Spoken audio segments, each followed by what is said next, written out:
Bom dia a todos. Gostaria de cumprimentar o general Teófilo, que nos antecedeu, e parabenizá-lo por toda a exposição. Cumprir a transmissão de tanta informação, general, exatamente 15 ou 20 minutos, e eu estava observando, o senhor acabou faltando 2 segundos. Primeira vez, eu estou na frente aqui observando, foi o primeiro que cumpriu o tempo. Cumprimentar também o governador Witzel, né, a quem já parabenizo por todo o prestígio que tem dispensado a Polícia Civil do Rio de Janeiro, e que o senhor sirva de inspiração para todos os outros representantes políticos nossos nacionais. Cumprimentar também os realizadores aqui do nosso evento, a doutora Raquel, a doutora Tânia, doutor Gustavo, doutor Paiva. Muito obrigado pela possibilidade de estarmos aqui conversando um pouco sobre assuntos que são extremamente interessantes, estimulantes, atuais. Ontem eu recebi várias aulas sobre novidades, né, do combate à corrupção cibernético, fake news, né, da necessidade da transformação da nossa instituição, para que a gente consiga entregar para a sociedade exatamente aquilo que a sociedade espera da Polícia Civil. E hoje nós fomos convidados para conversar um pouco sobre a Lei Geral de Polícia e a Constituição Federal. E nós podemos já trazer inicialmente que o artigo 24, inciso 16 da Constituição, prevê que compete à União estabelecer a organização básica da Polícia Civil, das polícias civis de todo o Brasil. E parece uma missão simples, mas não é. Como presidente da Associação Nacional, eu posso afirmar que as polícias civis dos estados têm muitas diferenças entre elas. Então, algumas têm vínculos com o órgão de trânsito, outras têm as perícias inseridas dentro dos corpos técnicos peritos, inseridos dentro da instituição, enquanto em outros estados os corpos periciais estão em outro órgão. Então, não são instituições que são simétricas. E isso gera um problema sério. Gera um problema sério tanto para a elaboração da lei geral, porque se você prevê o estabelecimento de vínculos que em alguns estados não tem, algum órgão vai se sentir de alguma forma prejudicado, vai se sentir agredido por essa lei e vai tentar fazer com que essa norma não prospere, que ela não seja promulgada, esse projeto de lei. De outro lado, se você não prevê que esses órgãos fazem parte da Polícia Civil, onde esses serviços são prestados pela Polícia Civil, vai parecer que há um convite a que eles saiam de nossa instituição. Então, é um projeto de lei, desde 2007, é um projeto de autoria do Executivo Federal, o PL 1949 de 2007, de relatoria hoje do deputado João Campos, onde, desde 2007, nós tentamos fazer com que essa proposição legislativa ela se conclua. Infelizmente, até hoje não tivemos sucesso. Eu posso afirmar, por estar bastante tempo nesse processo, né, apesar de ser muito jovem, né, eu estou desde 2010 nesse processo, e em 2011 nós sentamos no Ministério da Justiça, com o então ministro, nós sentamos com o deputado João Campos e todas as representações nacionais das carreiras policiais. E naquele dia nós fechamos um acordo de um texto para que fosse apresentado na CCJ no dia seguinte pelo deputado João Campos, e que, diante do acordo envolvendo todas as carreiras ali representadas pelas entidades nacionais, que fosse aprovado pela CCJ. No dia seguinte, infelizmente, uma dessas entidades ela quebrou esse acordo, levou parlamentares que representavam esse segmento policial e melou a aprovação daquele projeto que tinha sido tanto custo combinado no dia anterior. Então, parece fácil, mas não é, general. Eu espero, sinceramente, nós já conversamos a respeito, o senhor defende de forma entusiasmada a aprovação da nossa lei orgânica, mas nós sabemos que o grande desafio é convencer todos os segmentos da Polícia Civil a defenderem esse mesmo projeto, que vai conferir identidade as forças policiais civis, vai conferir modernidade, vai conferir garantias aos nossos servidores, ao exercício das nossas atribuições, e que me parece que é fundamental para que a gente possa jogar esse jogo que nós estamos perdendo, como o senhor bem colocou, que é uma guerra, na verdade. Nós vivemos uma epidemia de criminalidade, 60 mil mortes ano. Nós sabemos, e foram expostos aqui em várias apresentações, que há uma criminalidade organizada, executada de forma sistêmica, e que não dá para ser combatida como se o crime fosse um evento pontual, como nós fazemos hoje. Nós vemos, e talvez até pelo desenho constitucional nosso, a Polícia Civil foi inserida no capítulo da segurança pública, né, junto com o Corpo de Bombeiro, a Polícia Federal, né, a Polícia Militar, as guardas municipais, e nós observamos que talvez nós nos inserimos, e nós vamos ver aqui nessa apresentação, em outros sistemas também. E talvez por estarmos num sistema da segurança pública de forma constitucionalizada, fez com que nós tivéssemos, até de forma inconsciente, um desprestígio em relação às outras forças.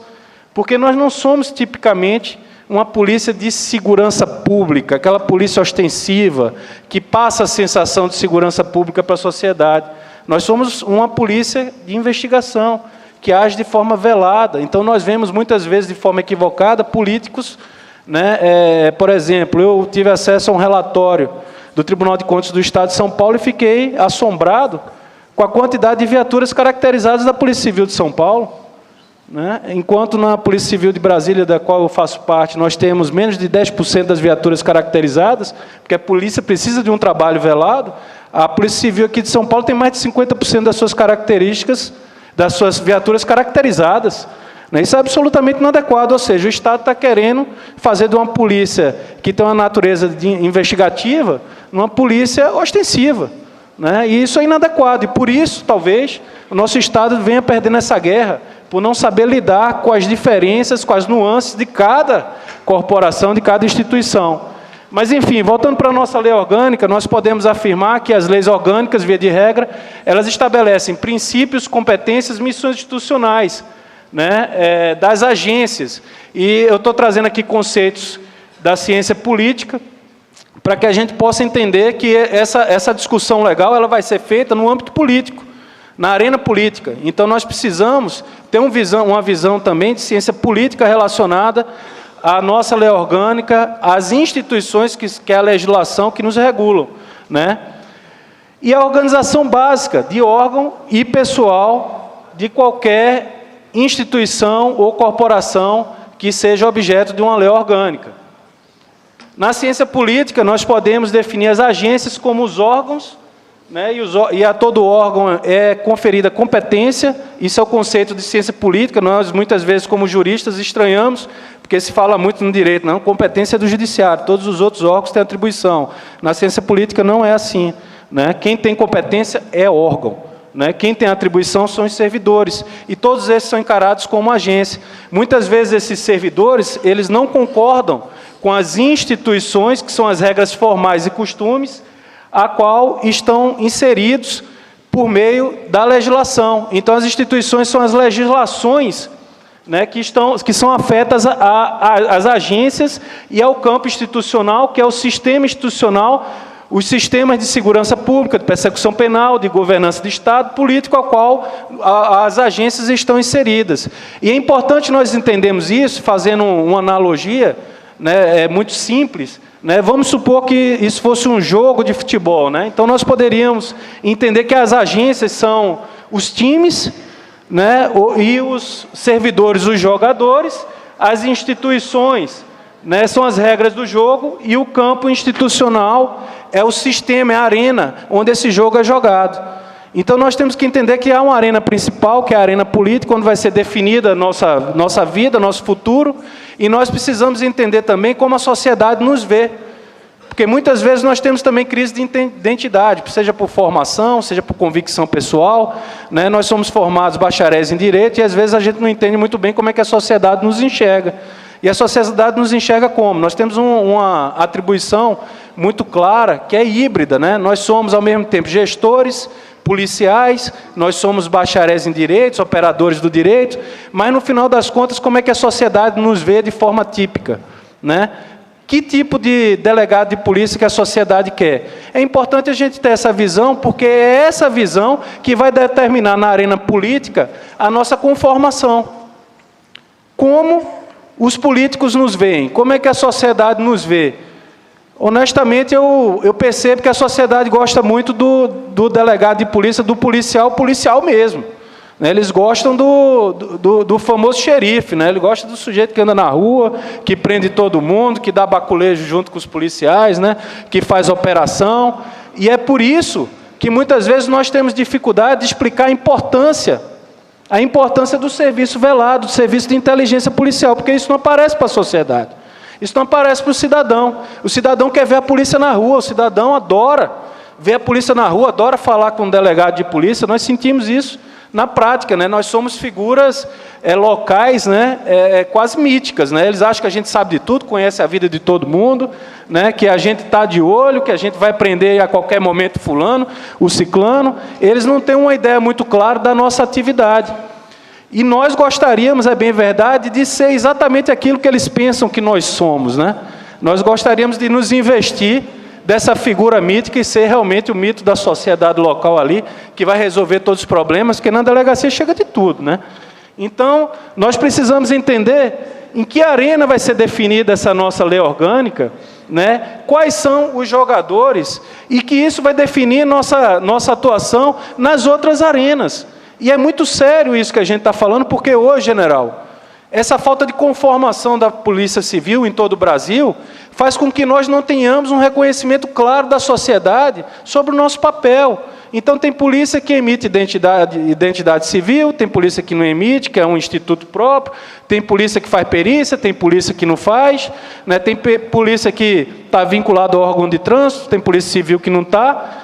E essa falta de conformação faz com que nós tenhamos dificuldade na arena política. Porque em determinados estados, para determinado parlamentar, quando a gente está lá no Congresso Nacional, é importante, né, que as funções periciais estejam vinculadas à Polícia Civil. Eles nem entendem. Se você chegar para um parlamentar do Distrito Federal, onde a perícia é incorporada à Polícia Civil, ele não vai entender, mas vocês não fazem parte da Polícia Civil? Vocês estão lá dentro do complexo da Polícia Civil? O IML também? Aí você vai no de Goiás, já é uma polícia técnica, é outra polícia civil, é outro órgão, né? Então, essas dificuldades de conformação, nós precisamos resolver finalmente, e precisa de um gesto de coragem do poder público para dizer o que é a Polícia Civil, o que é que faz parte da Polícia Civil. Nós precisamos sair dessa zona de confronto corporativo entre carreiras que ficam brigando, né, para satisfazer interesses próprios. O que é interessante para o servidor? Nós chegamos num ponto que não dá para dizer só o que é interessante para o servidor. O Estado precisa exercer a sua autoridade e dizer o que é bom para a sociedade. Porque os representantes políticos se ressentem muitas vezes dessa falta de posicionamento. Estamos já há 12 anos e, com toda franqueza, eu analiso já pelo menos o texto, né? Não é o texto que o senhor encaminhou recentemente, mas que não faz parte ainda da árvore de documentos, do processo legislativo, da proposição legislativa, mas é um projeto inicial que já está desatualizado. Nós estamos falando aqui de crimes cibernéticos, estamos falando aqui de processos de tecnologia, de informação, e nós não temos, por exemplo, uma previsão orgânica dos laboratórios de lavagem de dinheiro dentro das polícias civis, sabendo que muitos estados foram alocados na Secretaria de Segurança Pública, que são órgãos administrativos, como o doutor Kleber bem expôs aqui ontem. Então, é importante que esteja previsto que o laboratório de lavagem de dinheiro, que hoje é coordenado com maestria pelo Ministério da Justiça, que esteja dentro dos órgãos de investigação.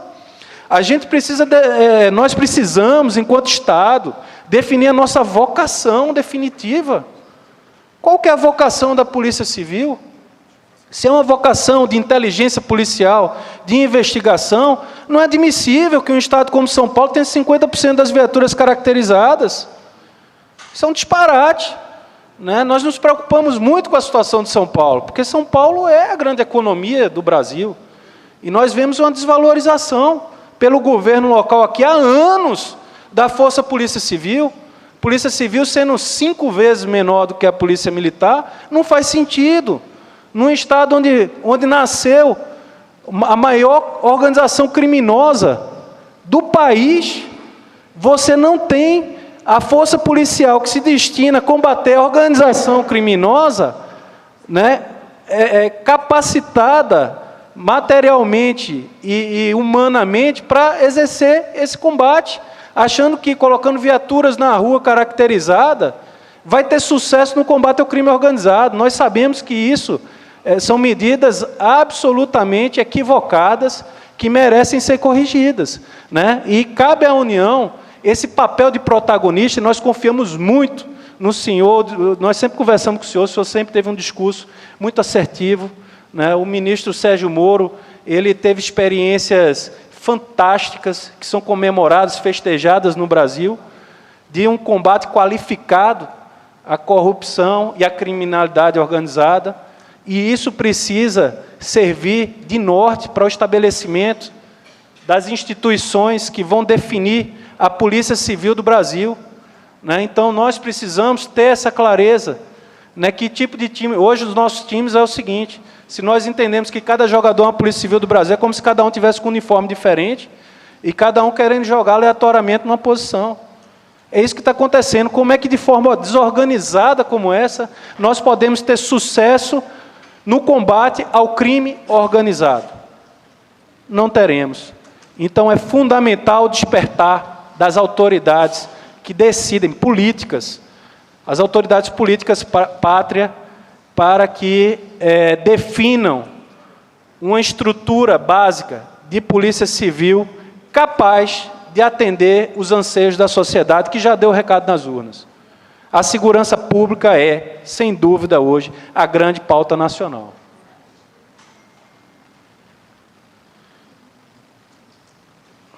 Nós podemos citar aqui algumas leis orgânicas, né? 35 de 79, a LOMAN, a mais antiga e talvez a mais completa de todas elas, 73/93 da AGU, 80/94 da Defensoria Pública, 97 de 99 Forças Armadas, Lei 8.625/93 do Ministério Público, 13.022 das Guardas Municipais. E nós podemos observar que praticamente todas as instituições de foro constitucional já foram contempladas com suas leis orgânicas, a maioria há anos, há décadas. E a Polícia Civil continua sem a sua identidade pública, institucional. Quem somos? Nós não conseguimos responder, às vezes, a primeira pergunta: quem somos? Depende do Estado. Em um Estado vai ser uma instituição, em outro Estado vai ser outra completamente diferente, com outra face.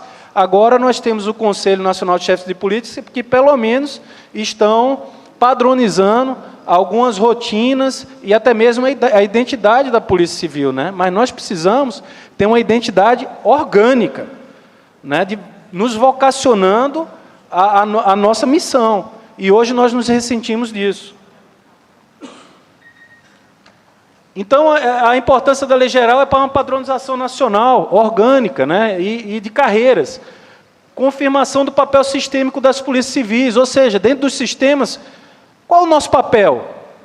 Então, a loucura que nós vivemos depende do Estado. Então, tem Estado, o Judiciário ele é bem definido no Brasil inteiro. O Ministério Público é bem definido no Brasil inteiro. A Polícia Militar, mais ou menos, né? Bem definida no Brasil inteiro. E a Polícia Civil, nós vivemos a maior crise de identidade, sem dúvida, dentro desses sistemas. E é importante a gente entender, e eu falo isso com muita tranquilidade, também é uma visão de ciência política, que as instituições, quando elas tentam se mover sobre competências e atribuições de outras instituições, elas visam, na verdade, buscar poder. Buscar poder. E aí pode ser simplesmente um intuito de crescimento ou mesmo de sobrevivência. E hoje, com toda franqueza, e como representante nacional, a Polícia Civil tem brigado para sobreviver. O Ministério Público avançou sobre a competência de investigação criminal, a Polícia Militar tenta avançar, e aí eu acho que é diferente do Ministério Público. O Ministério Público está buscando crescimento. A Polícia Militar, na verdade, na minha avaliação, ela falhou no papel, na missão dela, né, ela não previne crime, está muito claro, nesse país, né, ela não se presta à prevenção do crime que nós enfrentamos, da criminalidade que nós enfrentamos. Por quê? Ela é uma polícia que previne crimes pontuais. Ela não tem capacidade de prevenir crime organizado. E a nossa grande epidemia, ela é fruto do crime organizado. E aí a polícia que estaria vocacionada para isso, faz com que ela falhe na missão dela também. Porque ela fica querendo, a polícia militar, invadir a competência da polícia civil. Né? Porque ela sabe que ela não tem como entregar o papel de prevenção dela com as ferramentas que ela tem. Não tem como. E as ferramentas deveriam ser dadas à Polícia Civil, e aí foi dada legalmente, institucionalmente, mas não foi dada através de material humano e através de material, de recursos materiais físicos, estruturas, né, sistemas, para que a gente possa fazer um combate de forma qualificada. E segurança jurídica. Hoje nós vivemos uma segurança jurídica enorme. Né? É complicado hoje você ser policial civil. Eu, particularmente, antes eu era chefe da zona, né, da zona eleitoral, né, e quando eu passei no concurso para delegado, minha mãe assustou e falou: você vai largar essa mamata da zona eleitoral para ser delegado de polícia? Porque a gente trabalhava lá em Brasília 4 anos, né? Eu era chefe da zona eleitoral lá em Brasília, só tem eleição para governo, lá não tem municipal. Então eu trabalhava uma vez a cada 4 anos, né? E era quase o mesmo salário, olha que loucura, né? E ela falou: você está louco? Eu falei: não, mãe, eu quero ser delegado de polícia, eu vou ser delegado de polícia. E ingressei na carreira. Só que, enquanto estudante, eu não conseguia entender muito bem as agruras que nós enfrentamos no nosso dia a dia, que não são poucas. E uma das grandes agruras do servidor policial, general, governador, é a falta de segurança jurídica nossa. Nós não temos segurança jurídica para atuar. Né? Por quê? As nossas garantias institucionais devem ser previstas nessa mesma lei orgânica, conforme disciplina o artigo 24, inciso 16 da Constituição. Então, nós precisamos de uma lei orgânica nacional que nos traga garantias básicas de atuação. Né? Então, nós conseguimos a aprovação da Lei 12.830, que traz algumas garantias de forma singela, né? Mas nós precisamos de garantias bem estabelecidas e estruturadas, como temos em outras leis orgânicas, que garantam a atuação institucional. Né? Então, nós vemos com muitos bons olhos a atuação da Polícia Federal com a bandeira da autonomia, que vem sendo defendida em alguns estados por muitas polícias civis.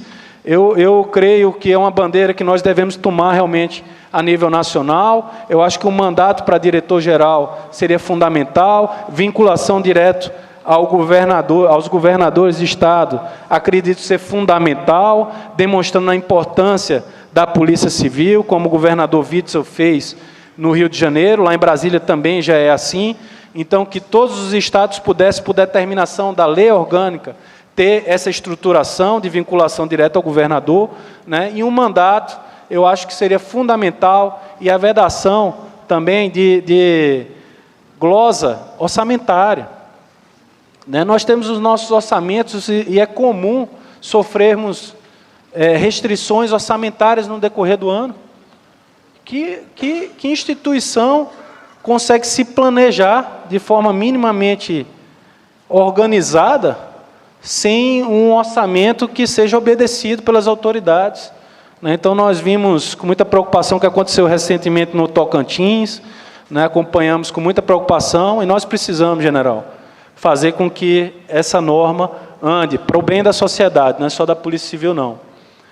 Então, nós pensamos, e vocês vão ver, nós concebemos essa palestra antes, né, de ouvir todas as palestras que foram brilhantemente expostas pelos nossos colegas no dia de ontem, que serão hoje, né, que foi pelo general Teófilo, mas nós precisamos sim pensar na nova polícia, vocacionando-nos para a adoção do foco patrimonial que a Polícia Federal vem realizando de forma brilhante.